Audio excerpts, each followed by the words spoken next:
नमस्कार, आपका एक बार पुनः स्वागत है। देखिए, हम बात कर रहे थे मॉडल पेपर के सॉल्यूशन के बारे में ना। तो लास्ट क्लास में जो हमने सॉल्यूशन देखा था वो 23वें क्वेश्चन तक देख लिया था, खंड 6 के, है ना। तो खंड 6 का नेक्स्ट क्वेश्चन क्या है? खंड 6 का नेक्स्ट क्वेश्चन 24 नंबर क्वेश्चन। ध्यान दीजिए, क्वेश्चन क्या दिया गया है। 3 इकाई का एक ऐसा सदिश ज्ञात करो। 3 इकाई परिमाण का 3 इकाई परिमाण का एक ऐसा सदिश ज्ञात करो।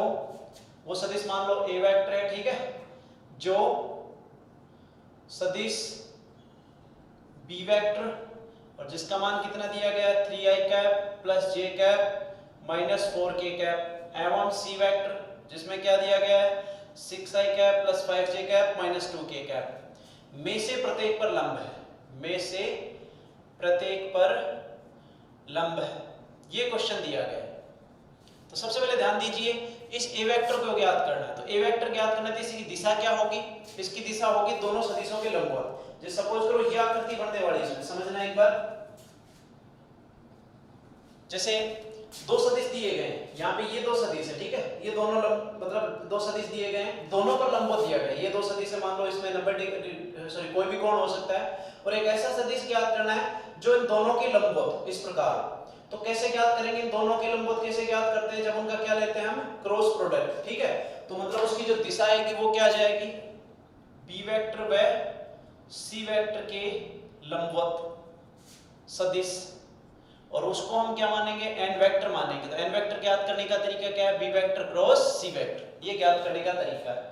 अब हमें चाहिए कि उसकी दिशा में क्या निकालना है, ए वेक्टर निकालना है। तो ए वेक्टर कैसे निकालेंगे? उसका परिमाण कितना दिया गया है, 3 दिया गया है। उसकी दिशा क्या है, एन कैप है उसकी दिशा। क्यों? क्योंकि इसी दिशा में निकालना है। अब एन कैप कैसे निकालोगे? तो हम निकाल सकते हैं ए वेक्टर बराबर 3 into B vector cross C vector में उसी के परिमाण का भाग देकर। ये तरीका हमें अपना लेना है बस।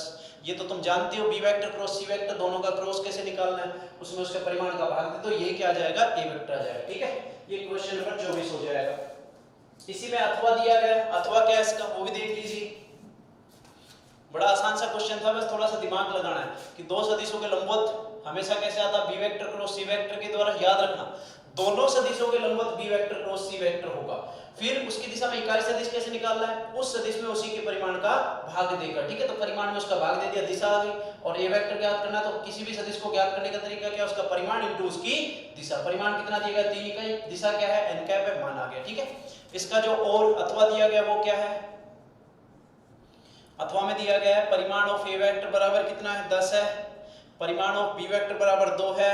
परिमाण of A vector cross B vector बराबर 16 है। तो A vector dot B vector ज्ञात कीजिए। बड़ा आसान है, इसका फॉर्मूला बताइए। A vector cross B vector का परिमाण क्या होता है, ए का परिमाण, बी का परिमाण और sin थीटा बराबर कितना, 16 है। ए का परिमाण दे दिया, बी का परिमाण, तो यहाँ से किसका मान आ गया, sin थीटा का कितना आ गया, 16 बटा ए का परिमाण 10 इंटू 2, काट लीजिए 8, यह आ गया 4 बटा 5। sin थीटा का मान 4 बटा 5, तो बताइए cos थीटा का मान कितना होगा, 3 बटा 5। निकाल सकते हैं ना sin थीटा के माध्यम से किसका मान, cos थीटा का मान, ठीक है। तो बताइए a डॉट b का फॉर्मूला क्या होता है, a का परिमाण b का परिमाण इंटू cos थीटा। मान रख दीजिए 10 इंटू 2 इंटू 3 बटा 5, काट लीजिए 5 दूनी 10, 4 ये हो गया 12। ये इसका आंसर आने वाला है, ठीक है। बड़ा आसान सा क्वेश्चन है। तो 24वां नंबर दो। 25वां क्वेश्चन समझिए।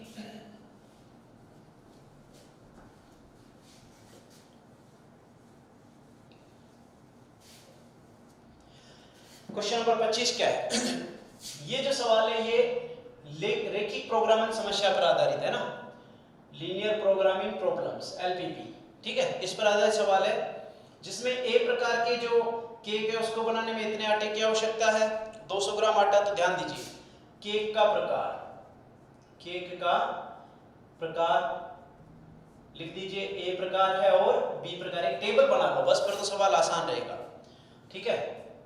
और यहां लिख देना इनकी संख्या, संख्या मान लो इसकी कितनी है, x है और इसकी कितनी है, y है, ठीक है। यहां लिख देना आटा, आटे की जो मात्रा है किसमें है, ग्राम में है, ग्राम प्रति केक, ग्राम प्रति केक, ठीक है। दूसरा क्या आ जाएगा, वसा, तो वसा प्रति केक, वसा भी किसमें है, ग्राम में है, प्रति केक, ठीक है। ये टेबल बनानी है। तो ध्यान दीजिए कैसे, जब इसका एक केक बनाओगे तो इसमें कितने ग्राम आटे की आवश्यकता है? 200 ग्राम आटे की आवश्यकता है और 25 ग्राम वसा की आवश्यकता है, ए प्रकार का केक बनाने के लिए, ठीक है। दूसरे प्रकार बी प्रकार के केक बनाने में 100 ग्राम तो आटा चाहिए है और इसके लिए समीकरण बनेगी आटे के लिए समीकरण क्या बनेगी? ध्यान दीजिए, 200 का गुणा किससे कर देना है? x से। क्यों? क्योंकि एक केक में 200 ग्राम आटा है तो x के एक में कितना? 200x प्लस 100y, और आटे की जो मात्रा कितनी है? 5000। चूंकि मात्रा है और मात्रा का उपयोग कम से कम करना है, कम से कम करना है, लेस देन इक्वल टू का साइन आएगा। किसका साइन आएगा? Less than equal to. एक समीकरण ये बन गई, इसको सरल कर लो तो ये हो गया 2x plus y less than equal to 100 का भाग दे दे कितना जाएगा? 50। समीकरण नंबर 1 ये मान लीजिए समीकरण। दूसरे समीकरण किसके लिए? वसा के लिए क्या बन जाएगी? 25x plus 50y। अब चूंकि ये भी मात्रा है तो मात्रा का उपयोग ज्यादा से ज्यादा कम से कम करना है, तो लेस देन इक्वल टू। ये तुम्हें याद भी रखना है। मात्रा के जितने भी सवाल यदि आते हैं उन सब में लेस देन इक्वल टू का साइन आएगा, और यदि पोषक तत्वों की बात होगी तो उसमें ग्रेटर देन इक्वल टू का साइन आएगा। ये तुम्हें याद रखने की आवश्यकता है, ठीक है। तो यहां से भी इसको सरल कर दिया गया, कितना? x plus 2y less than equal to, ये कितना आ जाएगा? 40। से समीकरण नंबर 2। और तीसरा तुम जानते हो संख्या हमेशा 0 से बड़ी या उसके बराबर है। इसका डायग्राम कैसे बनेगा? सबसे पहले इसके लिए बिंदु निकाल लो, x अक्ष पर और y अक्ष पर ये बिंदु, और इस पर आ जाए कितना? b बिंदु 0,50, जबकि एक रेखा तो ये आ गई, ठीक है। दूसरी रेखा x प्लस 2y से ये बिंदु c है 40,0 और ये बिंदु d है 0,20, दूसरी रेखा ये आ गई। तो बताइए इसका अपेक्ष क्षेत्रफल किधर होगा? उसके लिए मूल बिंदु की स्थिति देख लेनी। मूल बिंदु के लिए 0 0 रख देना x की जगह, तो 0 plus 0 less than equal to 50। सत्य है या असत्य? सत्य है। तो मतलब क्षेत्रफल किधर होगा? मूल बिंदु की तरफ। तो दोनों का क्षेत्रफल ये वाला आने वाला है। बड़ा आसान है। अब तो बिंदु है, सब दे रखा है, चारों बिंदु तुम्हारे पास ज्ञात है। ये बिंदु ये बिंदु ये बिंदु, यानी कि एक बिंदु ये हो गया, एक ये हो गया, एक ये हो गया, ये तुम्हें ज्ञात कर लेना है। इन दोनों रेखाओं को सरल करके ये बिंदु भी ज्ञात कर लेना है, और चारों पर उद्देश्य फलन का क्या निकाल देना है? मान निकाल देना है। इस प्रकार इस सवाल को करना है, ठीक है। 25वां सवाल इस प्रकार होगा। अब देखते हैं इसके जो खंड द है उसमें क्या होगा। बड़े क्वेश्चन है, 6 नंबर के क्वेश्चन है, इंपॉर्टेंट भी है, क्योंकि एक क्वेश्चन गलत मतलब 6 नंबर कैंसिल है ना, तो थोड़ा ध्यान देने की आवश्यकता है। चलिए ध्यान दीजिए, खंड द।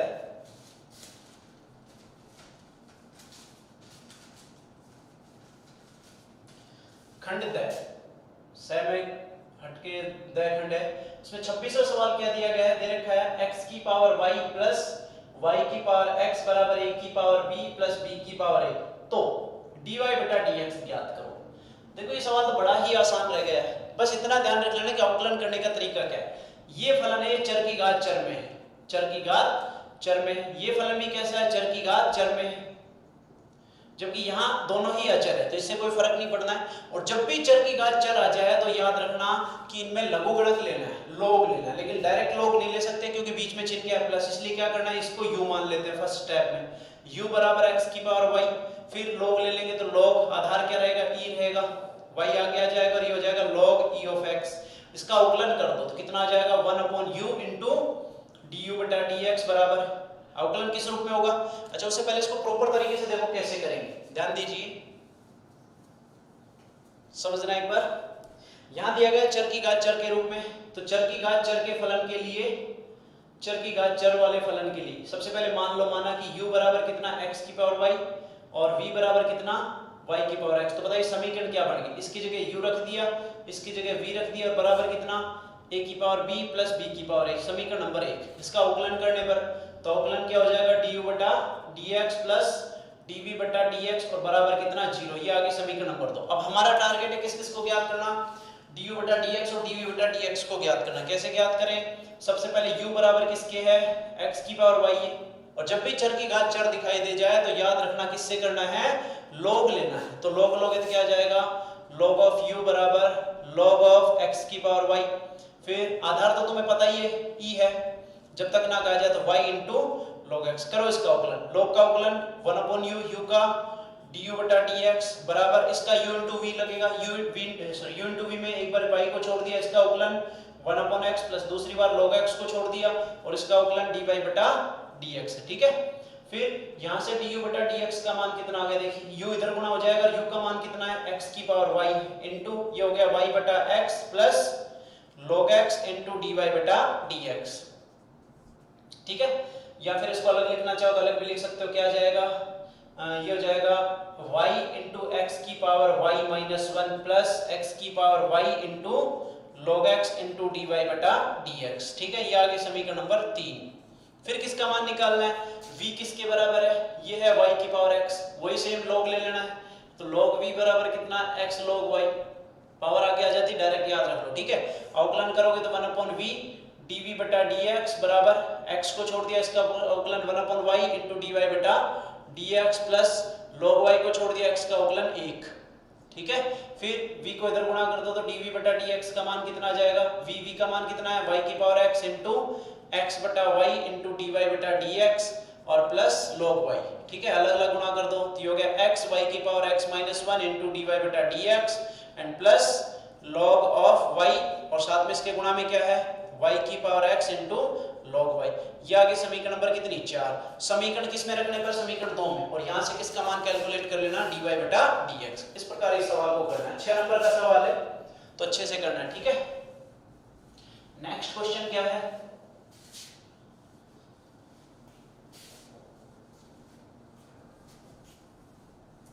नेक्स्ट क्वेश्चन समझिए, क्वेश्चन नंबर 27।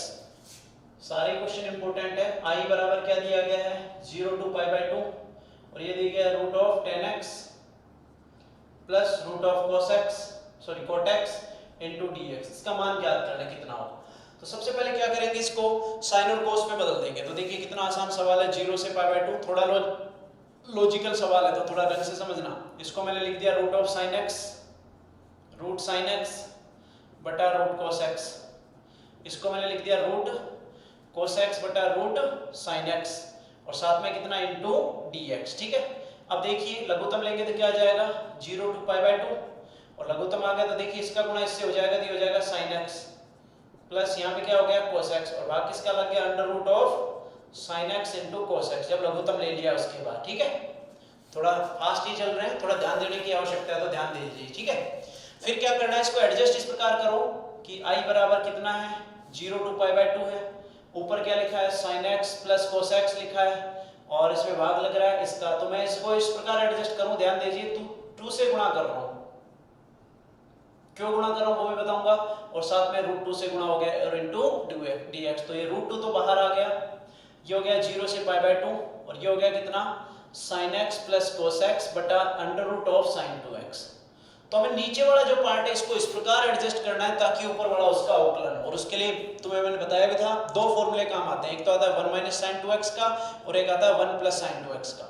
इसमें से कौन सा काम का है, यदि ऊपर प्लस है तो माइनस वाला काम में आएगा और यदि ऊपर माइनस होता तो कौन सा आ जाता है, प्लस वाला काम में। ठीक है, तो यहाँ कौन सा आने वाला है, ऊपर प्लस है इसलिए कौन सा काम में आएगा, माइनस वाला। ठीक है, ये आ जाएगा। इसके 2 फॉर्मूले बताए थे मैंने, क्या क्या, एक तो बताया था sin x minus cos x का स्क्वायर और एक बताया था या cos x minus sin x का स्क्वायर, और मैंने बताया था ज्यादा काम में ये आता है लेकिन सवाल के अनुसार चेंज कर सकते हैं। देखिए यहाँ देखिए, चूंकि sin x का अवकलन क्या होता है, cos x, और cos का अवकलन माइनस sin तो माइनस माइनस प्लस, मतलब ये वाला सही रहेगा।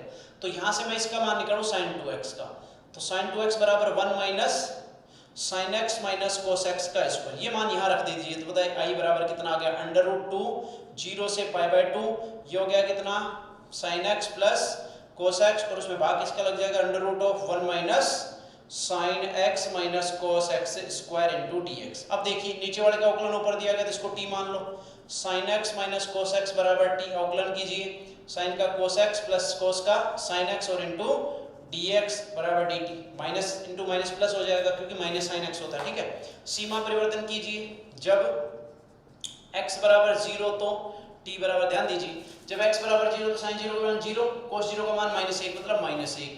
सेम जब x बराबर कितना पाई बाय 2 तो t बराबर कितना हो जाएगा, तब +1 हो जाएगा। तो बताइए i बराबर क्या आ गया, अंडर रूट 2 इंटीग्रेशन -1 से 1 और ये हो गया कितना dt बटा root of 1 minus t square. ठीक है, ये हमारे पास आ गया।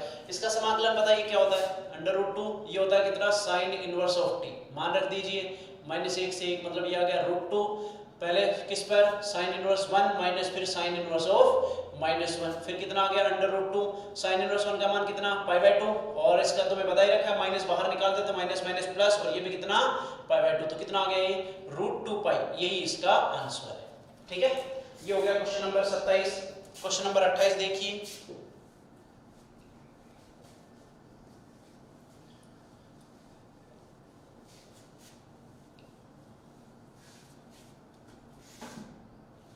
28वां क्वेश्चन अवकल समीकरण पर आधारित है। अवकल समीकरण क्या दी गई, वही 1 + x² इनटू dy बटा dx plus 2xy minus 1/1 + x² बराबर 0 और हमें इसको सरल करना है, ठीक है। और जबकि ये भी दे रखा है कि y बराबर 0 यदि x बराबर 1 हो, तो ये विशिष्ट हल और ज्ञात करवा रहा है, ठीक है।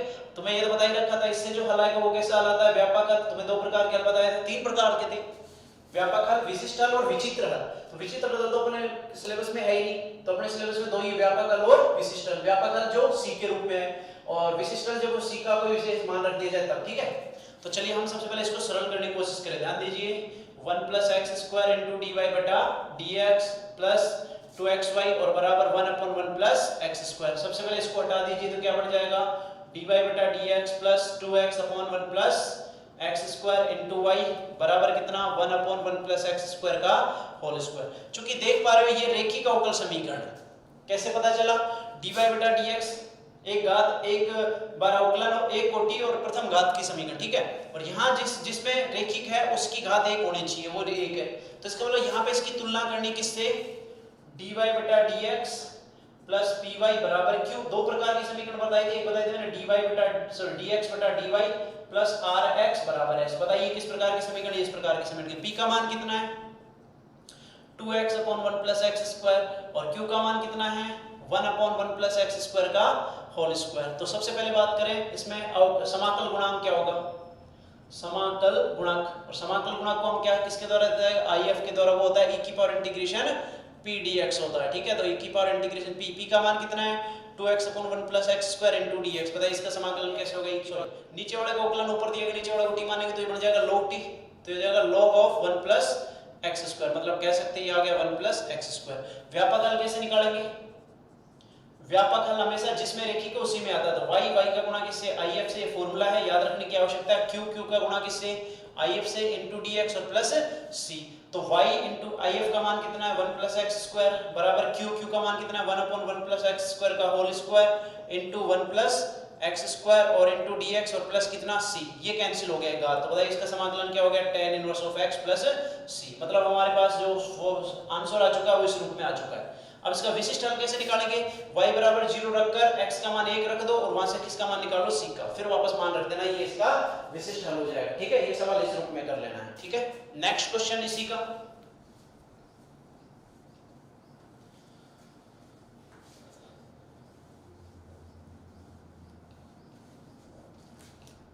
देखिए इसी में अथवा दे रखा है एक, अथवा क्या है dy बटा dx बराबर e⁻y/x² माइनस 1/x।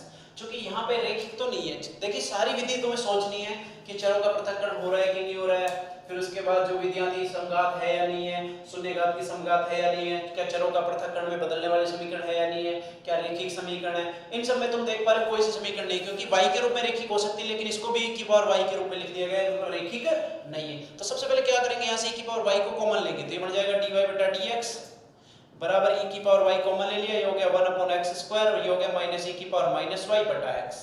फिर इसका इधर भाग दे दिया तो ये हो गया e⁻y dy बटा dx बराबर ये हो गया 1/x² माइनस e⁻y बटा x। फिर इस पार्ट को इधर लेके जाओ तो ये e⁻y dy बटा dx, क्लियर है। और ये हो गया कितना प्लस e⁻y बटा x और बराबर कितना 1/x²। तो बेसिकली ये बर्नौली समीकरण बन गई। कौन सी समीकरण है, बर्नौली समीकरण। और बर्नौली समीकरण का कैसे निकालते हैं, e⁻y जो दिख रहा है इसको एक नया चर मान लो u, ठीक है, u मान लो या कुछ और मान लो जो मानना चाहो, ठीक है। ये u आ गया तो इसका अवकलन करो माइनस e⁻y y का dy बटा dx बराबर कितना du बटा dx। तो यहाँ से किसका मान आ गया e⁻y इंटू dy बटा dx का वो कितना आ गया माइनस du बटा dx। ये उठा के यहाँ पर रख दो तो ये आ गया माइनस du बटा dx प्लस u/x बराबर 1/x²। सबसे पहले इस माइनस को हटा दो तो ये आ गया du बटा dx माइनस u/x एंड बराबर माइनस 1/x²। अब ये रेखिक बन चुकी है किसमें, u में। इसका तो समाकलन अभी थोड़ी देर पहले ही हमने देखा, सरल कैसे करेंगे इसको, ठीक है, इस प्रकार कर लेना है। नेक्स्ट क्वेश्चन, क्वेश्चन नंबर 29, ध्यान दीजिए 29वां क्वेश्चन। दो रेखाएं दी गई है, एक रेखा L1 है x/1 = बराबर y माइनस 2 बटा 2 बराबर z प्लस 3 बटा 3। ठीक है, और दूसरे का L2 है वो क्या दी गई है x माइनस 2 बाई 2 बराबर y माइनस 6 बाई 3 बराबर z माइनस 3 बाई 4। और ये कह रहा है कि सिद्ध कीजिए कि रेखाएं परस्पर प्रतिच्छेद करती हैं। और प्रतिच्छेद रेखाएं करने के लिए सबसे पहले इसको लैम्बडा के बराबर मान लेना और इसको किसके बराबर म्यू के बराबर मान लेना। ठीक है, पहली रेखा से x का मान निकालो, ध्यान दीजिए, देखें लैम्बडा। ठीक है, y का मान, ये तो रेखा L1 से है, y का मान कितना आएगा 2 लैम्बडा और प्लस कितना 2, z का मान कितना आ जाएगा 3 लैम्बडा माइनस 3। सेम दूसरी रेखा से L2 से निकालो, x बराबर कितना 2 म्यू प्लस 2, y का मान कितना 3 म्यू प्लस 6 और z का मान कितना 4 म्यू प्लस 3। फिर जब प्रतिच्छेद करें तो जो x है वो x के बराबर रख दो, y है उसको y के बराबर रख दो, z है उसको z के बराबर रख दो। तो यहां से समीकरण आ जाएगी 3 समीकरण। पहली समीकरण क्या आएगी 2 म्यू प्लस 2 बराबर लैम्बडा।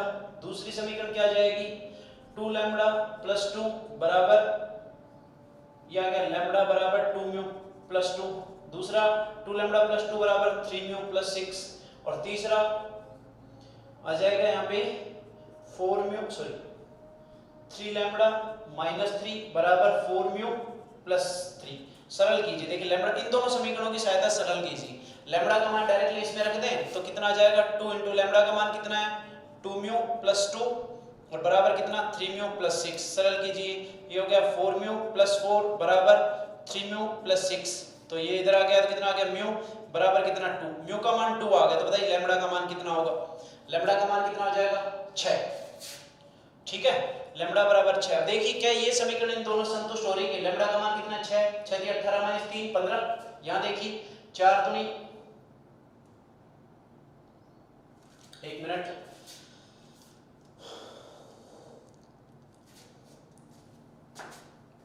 देखिए ये जो क्वेश्चन दिया गया है इसमें हमने देखा कि क्या है तीसरी समीकरण संतुष्ट होगी। अगर मैं निकालो 3 लैम्बडा माइनस 3 तो इसका मान कितना आ जाएगा 3 इंटू लैम्बडा का मान कितना 6 माइनस 3 और ये बराबर कितना 6 × 18 माइनस 3 15। सेम दूसरा रिलेशन क्या है 4 म्यू प्लस 3 और म्यू का मान कितना है 2 है तो 4 इंटू 2 प्लस 3 मतलब ये 4 दूनी 8 3 11 के ये दोनों बराबर है। अगर ये दोनों बराबर आते तो मतलब ये मान इनको संतुष्ट करते, तब तो ये रेखाएं प्रतिच्छेदी रेखाएं होंगी, है ना। लेकिन यहाँ पे दोनों बराबर नहीं आ रहा, मतलब रेखाएं प्रतिच्छेदी रेखाएं नहीं है। ठीक है, इस प्रकार ये सवाल करना है। अगर सवाल में दिया जाए कि रेखाएं परस्पर काटती है तो इसका मतलब रिलेशन जरूर संतुष्ट होता, लेकिन यहाँ पे संतुष्ट नहीं हो रहा, मतलब ये रेखाएं प्रतिच्छेदी नहीं है। ठीक है, इस प्रकार ये सवाल करना है। चलिए लास्ट सवाल इसका, तीसरा सवाल, ध्यान दीजिए। ये प्रायिकता का सवाल है। क्या दिया गया तीसरे सवाल में, ए डिब्बे में 2 सोने के सिक्के हैं, ए में दोनों सोने के सिक्के हैं, सोने के सिक्के। ठीक है, बी में 2 चांदी के सिक्के, ठीक है, और सी में 1 सोने का एवं 1 चांदी का। ठीक है, डिब्बे दे रखे हैं तो ये कह रहा है तीनों डिब्बे में से यादृच्छा एक डिब्बा चुना जाता है। तो ए पी ऑफ ए का मतलब ए को चुनने की प्रायिकता कितनी होगी बताइए। अब तीनों में यादृच्छा चुना गया तो यादृच्छा मतलब चुनना तो है, ये तो फिक्स है, तो तीनों में से कोई एक आएगा तो एक की प्रायिकता कितनी 1/3। इसी प्रकार पी ऑफ बी का मान भी कितना 1/3, फिर पी ऑफ सी का मान भी कितना 1/3। अब हमें क्या करना है, डिब्बा चुनने के बाद दे रखा है एक सिक्का निकालना है। घटना ए क्या है, इसको मैं E1, इसको मैं E2 और इसको मैं E3 बोल रहा हूँ। ठीक है, यहाँ भी E1, यहाँ पे E2 और यहाँ पे मैंने क्या बोल दिया E3। अब घटना ए एक ऐसी घटना है कि जब सिक्का निकाला गया जो चांदी का है, निकाला गया सिक्का चांदी का है, निकाला गया सिक्का चांदी का है, चांदी का है। तो बताइए ये सिक्का कब निकाला जाएगा, जब पहले बॉक्स चुनेंगे, डिब्बा चुनेंगे। तो डिब्बा कौन कौन सा चुन सकते हैं, ए चुन सकते हैं, तो इससे आएगा A/E1 मतलब प्रथम डिब्बे से। इसका मतलब ये हो गया प्रथम डिब्बे से चांदी का सिक्का निकलना, चांदी का सिक्का निकलना। बताइए पहले डिब्बे में चांदी का सिक्का है क्या, नहीं है, और नहीं है तो मतलब इसकी प्रायिकता कितनी होगी 0 होगी क्योंकि है ही नहीं। फिर A/E2 मतलब दूसरे डिब्बे से, द्वितीय डिब्बे से, और दूसरे डिब्बे में प्रायिकता कितनी आ जाएगी बताइए, दूसरे डिब्बे में दोनों चांदी के, मतलब प्रायिकता हमेशा चांदी का सिक्का निकलेगा ही, निश्चित रूप से निकलेगा, तो उसकी प्रायिकता कितनी होती है 1।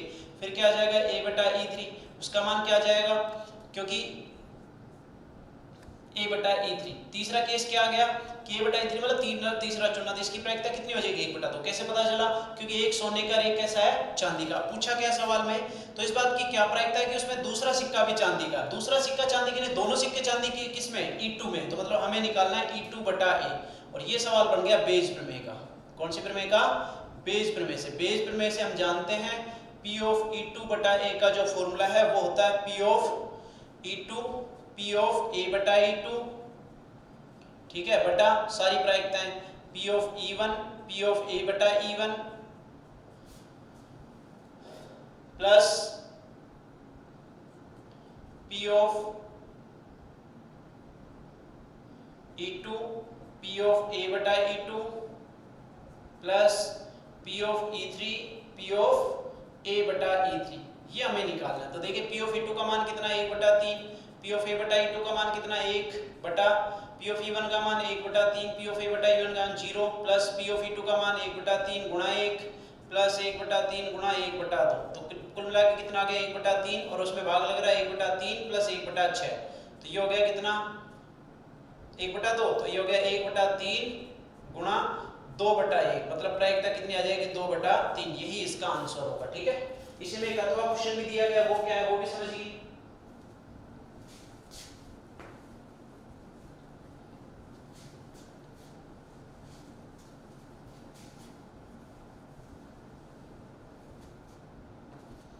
समझिए, यदि A तथा B स्वतंत्र घटनाएं हैं तो सिद्ध कीजिए A व B कैसी घटना है, स्वतंत्र घटना है। और स्वतंत्र घटना का मतलब क्या होता है, P of A intersection B बराबर किसके, P of A into P of B। ये हमें याद रखने की आवश्यकता है कि स्वतंत्र घटना कैसे होगी। तो सिद्ध करो कि A या B में से न्यूनतम एक, A या B में से न्यूनतम एक के घटित होने की प्रायिकता, और न्यूनतम एक का मतलब होता है A यूनियन B। उसका फॉर्मूला क्या होता है, P of A plus P of B minus P of A intersection B। ठीक है, ये हमें सिद्ध करना है कि किस प्रकार क्या होगा, P of A plus P of B। इसको क्या लिख सकता हूँ, P of A into P of B, इस प्रकार लिख सकता हूँ। फिर कितना आ गया, इन दोनों से कॉमन कितना आ गया, PA, कितना बच गया 1 माइनस PB। ठीक है, और प्लस PB को मैं लिख सकता हूँ 1 माइनस PB के रूप में। ठीक है, इस प्रकार, सॉरी 1 माइनस PB डैश, ऐसा लिख सकता हूँ। PB को मैंने 1 माइनस PB डैश लिख दिया। ठीक है, तो यहाँ पे क्या आ गया PA, और इसको मैं लिख सकता हूँ P of B dash, clear है, plus 1 minus P of B dash. तो कितना आ गया, 1 पहले लिखा है, प्लस इन दोनों से कॉमन कितना आ रहा है, P of B dash common आ गया, तो कितना हो गया 1 माइनस P ऑफ A हो गया। और 1 माइनस PA भी क्या होता है, 1 प्लस P ऑफ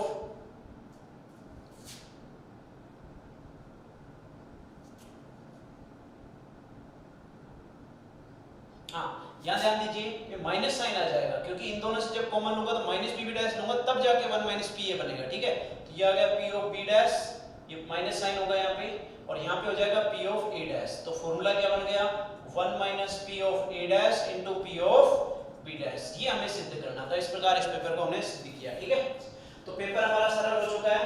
देखिए टाइम कितना लगा है वो अलग बात है, ठीक है, क्योंकि यहाँ डिस्कस करना है तो एक्स्ट्रा चीजें बताई जाएगी, और मैं उम्मीद करता हूँ कि अगला जो पेपर हम डिस्कस करेंगे सारी चीजें डिटेल में समझेंगे। ठीक है, और पेपर को कोशिश करेंगे 2 ही दिन में डिस्कस करने की। चलिए इसी उम्मीद के साथ हम आपसे विदा लेते हैं, धन्यवाद।